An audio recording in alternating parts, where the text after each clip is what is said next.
नमस्कार मित्रों। मैं सूरज बागी। आज मैं बात करूंगा असहिष्णुता पे और अभिव्यक्ति की आज़ादी पे। जैसा कि हमारे देश में बोला गया कि किसी भी व्यक्ति को कुछ भी बोलने की आज़ादी है। मैं भी मानता हूँ इसकी आज़ादी होनी चाहिए और हर व्यक्ति के लिए होनी चाहिए।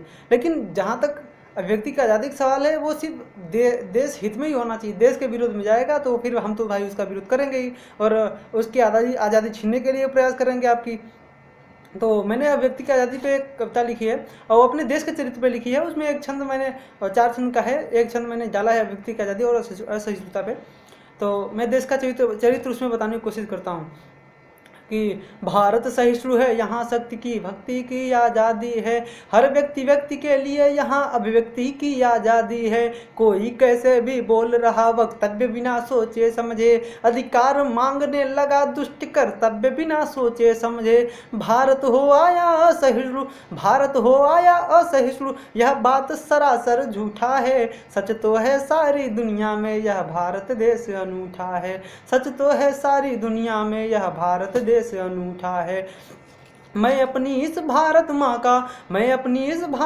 का अपमान नहीं सह सकता हूँ। कोई माँ को गाली दे दे मैं चुप कैसे रह सकता हूँ। कर्तव्य भूल बैठे हैं जो मैं उन्हें जगाने आया हूँ। ये देश बड़ा है जीवन से उनको समझाने आया हूँ। घायल भारत माता की मैं घायल भारत माता की एक धड़कन गाने आया हूँ। बागी हूँ मैं तुमको अपना पैगाम सुनाने आया हूँ। बागी हूँ मैं तुमको अपना पैगाम सुनाने आया हूँ। मैंने उसमें लिखे 4 पंक्तियाँ लिखी है, लेकिन पूरा नहीं सुना सकता अभी, क्योंकि बातें दूर तक चली जाएंगी, क्योंकि वो 4 छंद 4 अलग अलग परिभाषाओं में है। तो बाकी लोग बोलते हैं कि असहिष्णुता बढ़ गई है। हम मानते हैं कि असहिष्णुता बढ़ी नहीं है, लेकिन असहिष्णुता बढ़ जाती है। कब बढ़ती है वो भी मैं बताने की कोशिश करता हूँ। मैंने 4 पंक्तियाँ लिखी है कि हम असहिष्णु होते हैं, लेकिन कब होते हैं कि हम असहिष्णु होते हैं।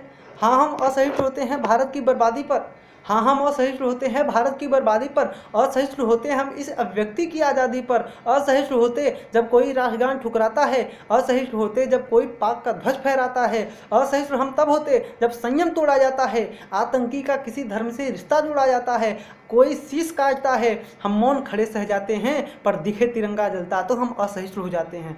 उस समय हमें असहिष्णु होना पड़ता है और लोगों को बताना पड़ता है कि ये देश राष्ट्र का अपमान नहीं सहेगा। ये देश राष्ट्र के अपमान के करने वालों के खिलाफ असहिष्णु बन के रहेगा।